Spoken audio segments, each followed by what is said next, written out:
Hello and welcome. I'll be your MC today, just giving a couple seconds for folks to get settled. So good morning. Hello and welcome to the press briefing to launch our latest study called The Fast Food Industry and COVID-19 in Los Angeles. This report reflects a partnership between 4 UC, including UC Berkeley and UCLA labor centers, the UCLA Labor and Occupational Safety and Health Program, and the UC Berkeley Labor and Occupational Health Program. Before I share our agenda for the next 30 minutes, some quick housekeeping items. First, please submit any questions you have through the Q&A box, along with your name and your affiliation. For follow-up interviews, please contact Veena Hampapur at veenash@ucla.edu. And this press briefing is being recorded. So here's what's on deck for this morning. We'll start with a presentation of key findings by 2 of our report authors, Saba Waheed, the research director of the UCLA Labor Center, and Ken Jacobs, the chair of the UC Berkeley Labor Center. We'll then hear from Lizette Aguilar, a McDonald's worker and a leader in the Fight for 15 movement. We'll hear a recorded message from Supervisor Hilda Solis, followed by a conclusion from Gilda Valdez, Chief of Staff of SEIU 7 to 1. At that point, we'll open it up to Q&A with our call participants, and we have almost all of the authors of the study with us today, so we should be able to handle any question you have. My name is Tia Koonse. I'll be emceeing. I'm the Legal and Policy Research Manager at the UCLA Labor Center and one of the co-authors of the study.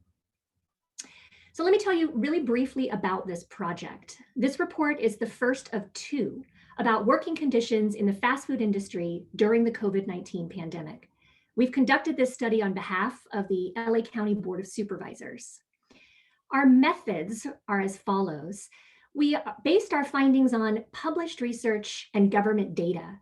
And this report outlines labor issues in the sector, as well as data on the public costs of low wages in the fast food industry.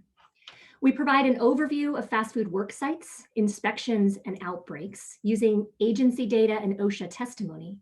And finally, we use census data to demonstrate how select individual and household characteristics coincide with the disproportionate impact of COVID-19 on particular communities. Report partners also included the LA County Department of Public Health, which commissioned us to write this report, as well as SEIU International and Local 721, who provided to us complaints made to OSHA that were not otherwise available to the public. You can see the list of our research team here. And without further ado, I would like to introduce Saba Waheed to talk to us a little bit about some of our findings. Thank you, Tia. So fast food is an integral part of Los Angeles. We have nearly 150,000 fast food workers. They make up 1/3 of all restaurant workers here in the county. Over the last decade, fast food restaurants have proliferated in the United States, with the largest increase happening in Los Angeles County. Between 2009 and 2014, fast food establishments increased by 10%, whereas the population increased by 3%. Next slide. Even before COVID-19, the fast food sector was characterized by difficult working conditions. We have nearly 9,000 fast food establishments in Los Angeles, and the industry is characterized by the franchise model that creates a layer of separation or fissure between workers and companies responsible for their working conditions. That can look like, so what we have is vertical constraints, where you have elements on where the franchisors have conditions on how chains can operate, and yet they're not liable for conditions at the individual sites. The structure creates a downward pressure on individual sites, the franchisees, that rewards productivity over labor standards compliance.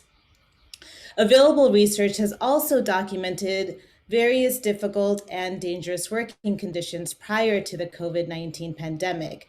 We're talking about things like workplace safety issues and injury, workplace violence, harassment, wage theft, and retaliation for coming forward, trying to talk about these conditions and have them addressed. Next slide. Because workplaces are a common vector of COVID-19 transmission, fast food work sites are particularly vulnerable. Our partners at UCSF conducted an analysis of mortality rates associated with COVID-19 in California. They found that cooks had the highest increased mortality rate of any occupation during the pandemic. They also found that the mortality rates of Latinx workers in food and agriculture was 59% higher than the pre-pandemic rates. Fast food workers work in crowded conditions that make it hard to socially distance. One study from One Fair Wage of food service workers found that there was lack of COVID-19 training, not social distancing, or being close to someone who wasn't masked, as well as a reluctance to report problems. People who work in food prep and serving occupations work in very close to moderately close proximity to one another. We found that a third of LA County's fast food establishments have more than 20 employees at an individual work site, which suggests shared equipment, workspaces, bathrooms, and break areas.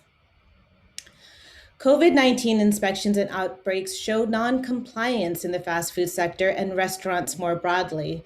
Last summer, LADPH inspections of 2,000 restaurant workers found non-compliance with things like social distancing and face coverings. Based on their own data, we found 59 COVID-19 outbreaks, which is defined as 3 or more outbreaks within a 14-day period at fast food restaurants over a 6-month period that affected 338 workers. Also, from testimonies and complaints filed by workers, we found a disturbing pattern of lack enforcement and employers covering up or hiding COVID-19 outbreaks from workers.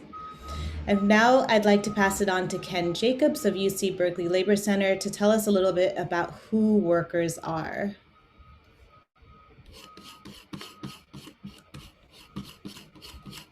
Good morning. So I'm going to talk about fast food worker and household characteristics and the public cost of low wages for fast food workers. We found that 3 out of 4 fast food workers are Latinx, 9 out of 10 are workers of color, and a growing body of evidence shows that Black, Latinx, and Asian populations have disproportionately high rates of infection, hospitalization, death, and economic devastation as a result of COVID-19 compared to their white counterparts. 7 out of 10 fast food workers are women, and women are more vulnerable to workplace harassment, which has been exacerbated by COVID-19. Fast food workers are much younger than workers as a whole, but the vast majority, or 83%, are over the age of 18. Most are in their 20s and 30s. Fast food workers are more likely to live in large, crowded, multi-generational households. We found that 7 out of 10 live in households of 4 or more, and nearly half live in households of 5 or more. Nearly a quarter have children of their own. 1/3 of fast food workers share households with at least one person who is 55 or older. Fast food workers are nearly 3 times more likely than workers as a whole to take public transportation. And all of these factors together increase the likelihood of COVID spread from the workplace into the community if a fast food worker is infected. The vast majority of fast food workers earn at or near the minimum wage. The median annual earnings from 2017 to 2019 for fast food workers were just under $26,000 a year, and that compares to $43,000 a year for all workers. Most fast food workers work part-time. Other research has documented their unpredictable schedules. The average working hours for fast food workers were 28 hours a week, with older workers working closer to full-time. Despite their low wage and low earnings, fast food workers contributed an average of 40% of their household's income. Now, this is lower for workers as a whole, but that's in part because they're more likely to live in households with multiple wage earners. Close to half of the fast food workers in Los Angeles are at or near the poverty level. They're more likely than workers as a whole to rent their housing, and more than half of those who are renters can be considered rent burden. That is, they spend more than 30% of their income on rent and utilities. As a result of low incomes and lack of benefits on the job, fast food workers are 2.5 times more likely than workers as a whole to be enrolled in Medicaid. And this is especially important in the pandemic, where 1 in 6 fast food workers has no health insurance. So when employers don't pay high enough wages to meet basic needs, workers turn to public safety net programs to make ends meet. We found that 2/3 of fast food workers between 2017 and 2019 in Los Angeles County and in California as a whole were enrolled or have a family member enrolled in a public safety net program. That includes the Earned Income Tax Credit, Medi-Cal, food stamps or Supplemental Nutrition Assistance Program, and Temporary Aid for Needy Families Cash Assistance, CalWORKS. We estimate the public cost of those programs for fast food workers at $1.2 billion a year in Los Angeles County and at $4 billion a year statewide. And with that, I'll turn it back to Tia. So what can we conclude from these findings? A growing body of research shows that workplaces are a common vector of COVID-19 transmission. And fast food is an industry with high rates of violations of workplace standards and a corporate structure that encourages those violations. The working population of fast food in Los Angeles is also at the highest risk of both contracting and dying of COVID-19. These findings call for policy intervention to stop transmission of COVID-19 in fast food and the communities where fast food workers live. Policies that help workers gain power and voice promise to improve the situation. And we need to look at the industry structure to bring these larger corporations to play their critical role in compliance. They certainly have the infrastructure to roll out fixes. I want to introduce next Lizette Aguilar, a McDonald's worker and leader in the Fight for 15 campaign, who's going to share with us her direct testimony.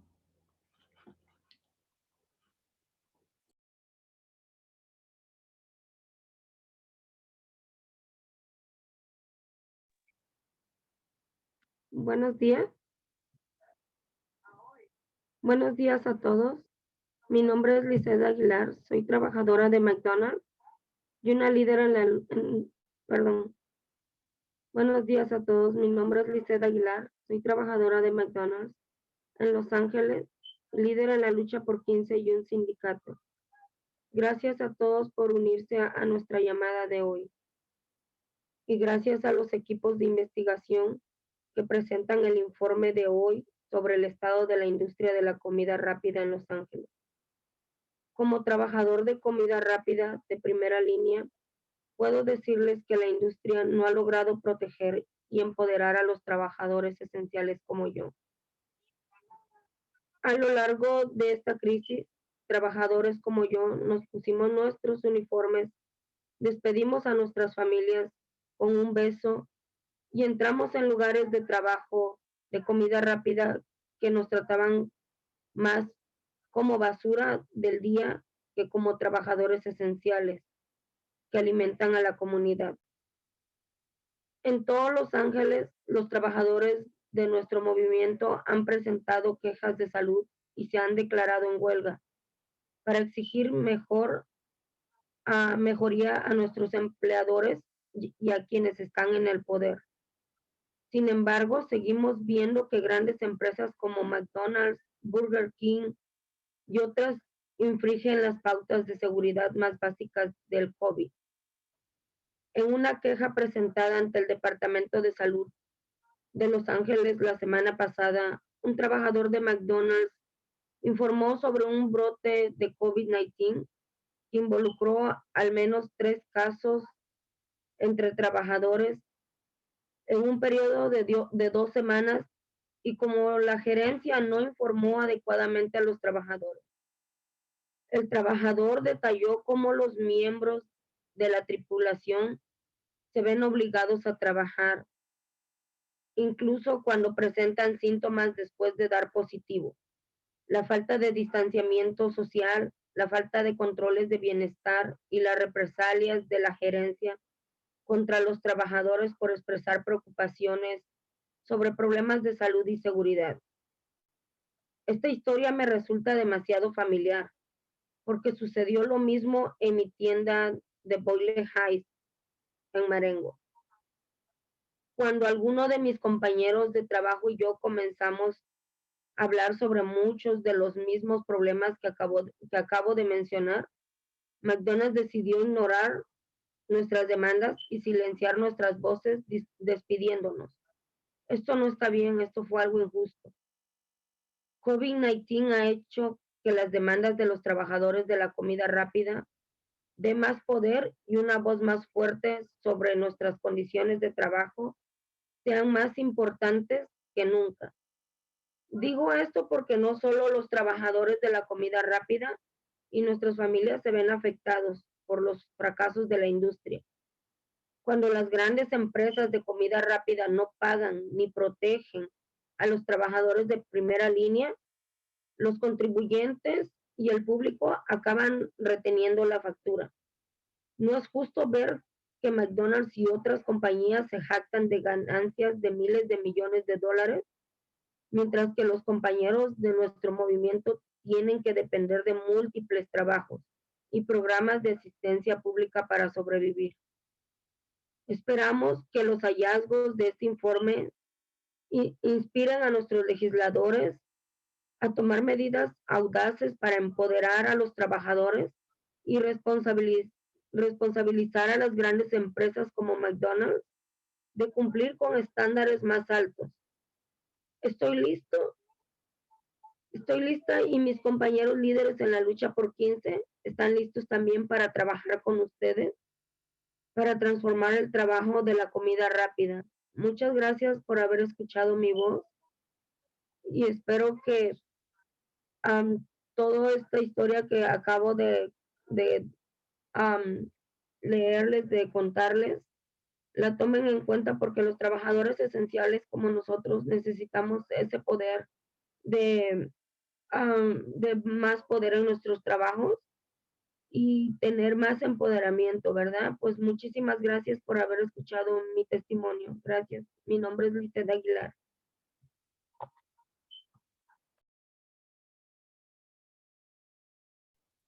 Thank you, Lisette, and I can provide the English translation of the remarks that Lisette just shared.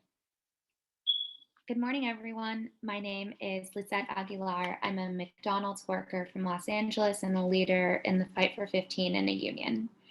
Thank you, everyone, for joining our call today, and thank you to the research teams who are presenting today's report about the state of the fast food industry in Los Angeles. As a frontline fast food worker, I can tell you that the industry has failed massively to protect and empower essential workers like myself. Throughout the crisis, workers like me have put on our uniforms, kissed our families goodbye, and walked into fast food workplaces where it feels we are treated more like the day's trash rather than essential workers feeding the community. Across Los Angeles, workers in our movement have been filing health complaints and going on strike to demand better from our employers and those in power. However, we are still seeing big companies like McDonald's, Burger King, and others violate the most basic COVID safety guidelines. In a complaint filed with the LA Department of Health last week, a McDonald's worker reported a COVID-19 outbreak involving at least 3 cases among workers in a 2-week period, and how management failed to properly inform workers. The worker detailed how crew members are forced to work even while exhibiting symptoms after testing positive, a lack of social distancing, no wellness checks, and management retaliating against workers for raising concerns about health and safety problems. This story is all too familiar because the same sort of thing happened at my McDonald's in Boyle Heights on Marengo Street. When a few of my coworkers and I started speaking out about many of the same issues I just mentioned, McDonald's chose to ignore our demands and silence our voices by firing us. This is not right. COVID-19 has made fast food workers' demands for union rights and a stronger say over our working conditions more important than ever. I say this because it's not just fast food workers and our families who are affected by the industry's failures. When big fast food companies fail to pay and protect frontline workers, taxpayers and the public end up footing the bill. It's not fair to see McDonald's and other companies boast about billion-dollar earnings while fellow workers in our movement have to rely on multiple jobs and public assistance programs just to survive. We hope the findings of this report will inspire our lawmakers to take bold steps to empower workers and hold large companies like McDonald's accountable for higher standards.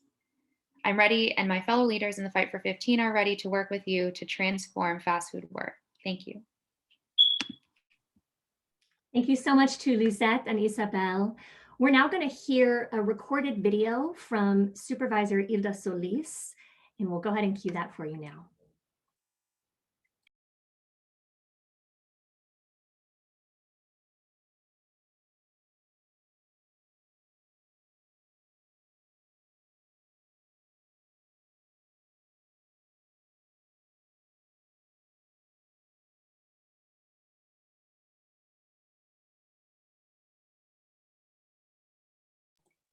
Could we cue the sound?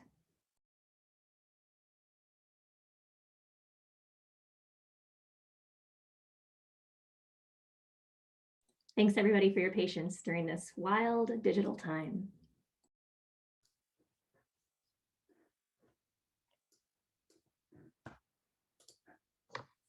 Hello, I'm Hilda Solis, Chair of the Los Angeles County Board of Supervisors, and I'm pleased to join you today to release this critical and eye-opening report into work conditions of those in the food industry. In March of last year, the world as we know it changed before our eyes. Our streets emptied and much of what we considered normal came to a standstill. However, that wasn't true for our fast food workers. Instead, since the beginning of the pandemic, they have worked overtime. Lines at fast food restaurants grew and the hours these essential workers worked extended as well. But unfortunately, many of these workers, of which there are nearly over 150,000 in LA County, have experienced unfair working conditions and pay despite their critical work. Coupled with the tragic impact of COVID-19, these workers are simply overburdened. This was the case at a McDonald's on Marengo Street in Boyle Heights in the 1st District. And upon receiving a letter from SEIU Local 721 highlighting these concerns, I authored a motion immediately directing our county departments to investigate the workplace complaints at McDonald's. This included investigating allegations of retaliation against employees who spoke out about public health violations, and when they spoke out because they feared for their safety and that of their colleagues. These 4 workers were ultimately fired. And it resulted in a study that UCLA and the UC Berkeley labor centers are going to present today. What is clear from this report is the significant labor issues fast food workers face related to their safety, harassment, and wage theft. Unfortunately, this particularly impacts our Latinx and Black communities, which have also been ravaged by COVID-19. 9 in 10 fast food workers in Los Angeles are workers of color, and nearly 3/4 are Latinx.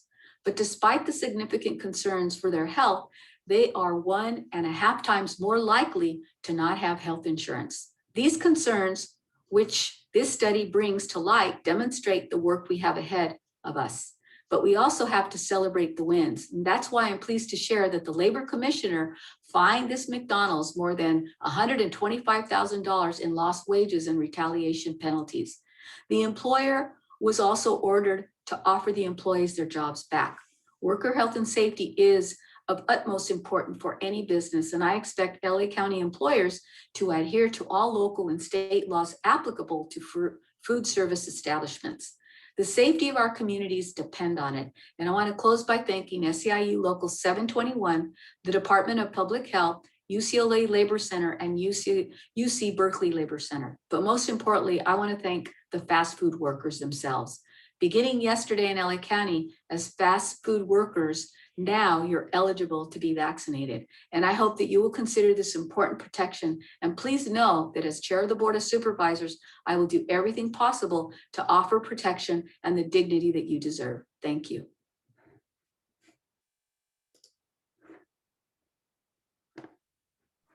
Powerful words from the supervisor. So we've heard from our researchers, we've heard directly from a worker, we've heard from the supervisor. And now I'd like to introduce Gilda Valdez, who's Chief of Staff of SEIU 721, to hear from the union that's fighting to improve these working conditions. Gilda.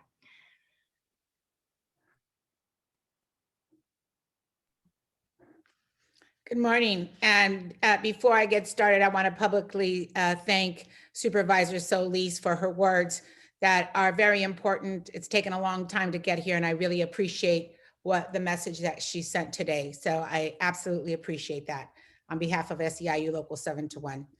I'm Gilda Valdez, and I'm the Chief of Staff for SEIU Local 721. Our union represents over 98,000 workers throughout Southern California, primarily in the public sector, like Los Angeles County and the city of Los Angeles. But our union extends from San Diego beyond San Bernardino. And for us, we have been in the fight for 15 here in California since it began. And I personally have dedicated tremendous effort to it. Even prior to the pandemic, the members of our union knew that when we rise together, we can get a lot done, but we could also fall together. What happens to fast food workers at McDonald's, at Pollo Loco, wherever, impacts us, and it happens to whatever happens to the rest of us. Our union knows that when we raise the wage floor, we raise purchasing power for workers. That means a stronger economy everywhere. And that means a better life for the people who make this nation run, the essential workers.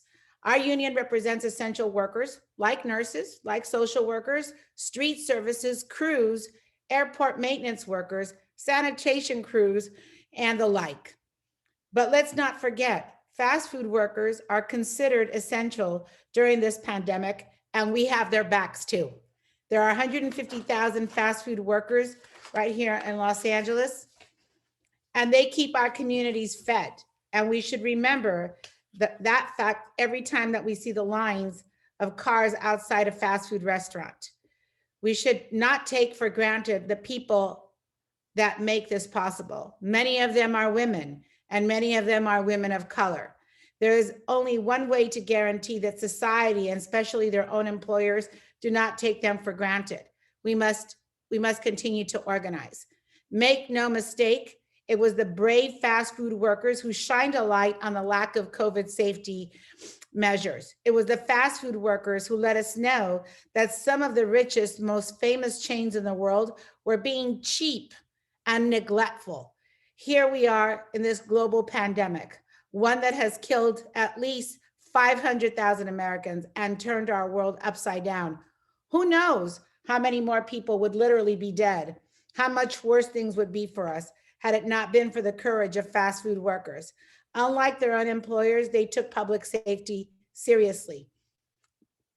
Our health, they spoke up, and we are safer for it today.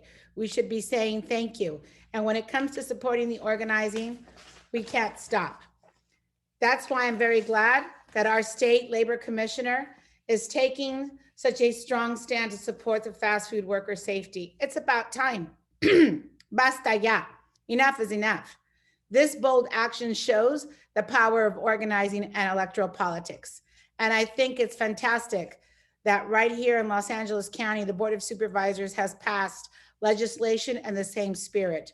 Locally, let's focus on enforcement of this new statute. We owe it to fast food workers so that they can do their jobs in safe and dignified conditions. We owe it to ourselves so that we can stop this pandemic and protect our health.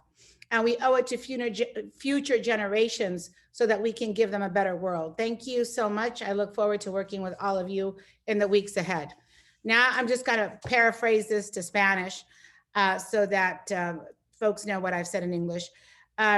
Buenos días, mi nombre es Hilda Valdés y soy el Chief of Staff del local 721 aquí en Los Ángeles. Nosotros representamos más de 98,000 trabajadores en Los Ángeles, que consiste de trabajadores sociales, empleados de la salud, empleados de la ciudad de Los Ángeles.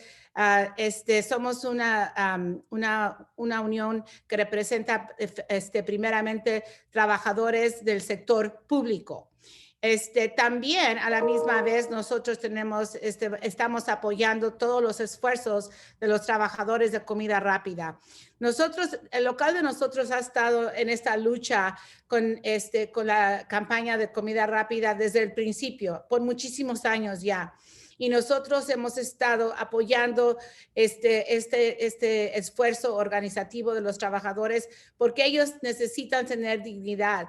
Todos estos esfuerzos de los problemas para proteger a los trabajadores en esta pandemia, nosotros llevamos a cabo los complaints al departamento del Board of Supervisors, y es porque la unión de nosotros hemos estado apoyando estos esfuerzos que hemos podido lograr ahora que el commissioner en el estado haya puesto un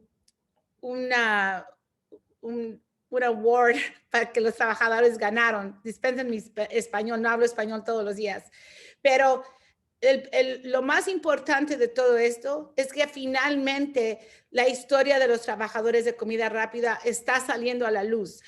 Que lo que hemos estado diciendo de las condiciones tan peligrosas en que ellos están trabajando durante esta pandemia, ahora en este estudio se está comprobando todo lo que los trabajadores han estado diciendo, y con las quejas que hemos ponido en el condado de Los Ángeles y en el estado, se está finalmente se está reconociendo que todo lo que los trabajadores de la comida rápida han dicho es correcto, es cierto. Y en esta pandemia, cuando ellos han sido infectados con esta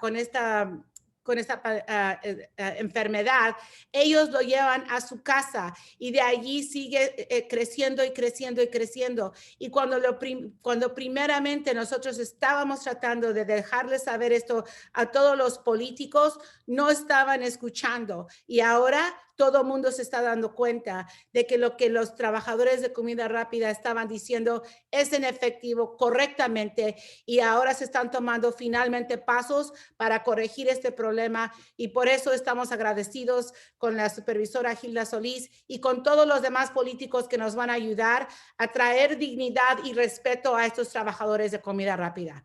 Muchas gracias. Thank you so much, Gilda. So that concludes our remarks, you guys. You've heard from 2 academics, 2 union activists, and a politician, all in less than 30 minutes, which is rare. We can all talk so fast. So I see that we have Spanish language media here, and I wanted to let folks know that we do have capacity to respond to questions in Spanish. And so I'd love to open it up now to Q&A for us.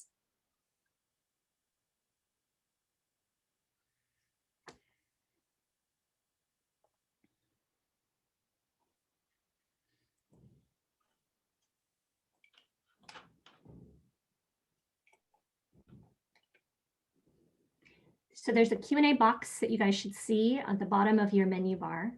If you guys have questions, now's the time. Or you can come off mute and just ask them.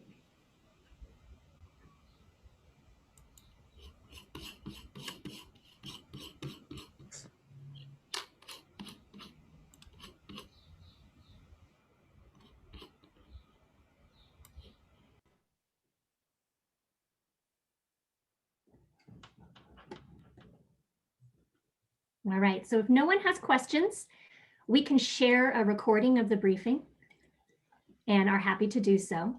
Again, you guys can reach out to, let me share my screen one more time so that you guys have her email address right in front of you. You can reach out to Veena Hampapur at VEE. I'll actually put her email address into the chat for you guys. At VEENASH@UCLA.edu. Thank you so much for your attendance today, and I hope you guys have a wonderful rest of your day.